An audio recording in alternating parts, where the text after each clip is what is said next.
আচ্ছা, মনে করুন আপনার কিবোর্ডে হঠাৎ করে কাজ করছে না, আপনার কাছে এক্সট্রা কোনো কিবোর্ড নেই, দেন সেক্ষেত্রে আপনি কি করবেন? আপনি কি টাইপ করা বন্ধ করে দিবেন? না, আপনি জাস্ট এখানে উইন্ডোজ বাটনে ক্লিক করবেন।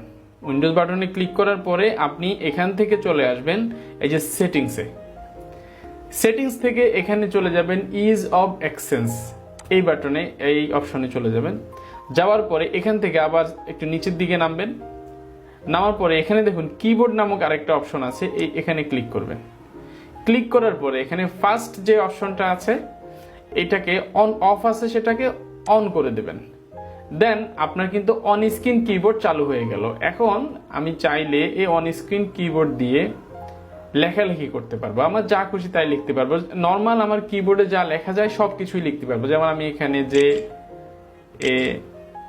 AHIR জহির, আমি আমার নামটা কিন্তু এখানে লিখে ফেললাম। আবার এখানে ব্যাক স্পেস দেওয়া যাবে, এখানে ট্যাব দেওয়া যাবে, এখানে ব্যাক স্পেস দিয়ে কাটা যাবে, সবকিছুই। অর্থাৎ একটা কিবোর্ডে যা কাজ করা যায় সবকিছু কিন্তু এর মাধ্যমে আপনি করতে পারবেন।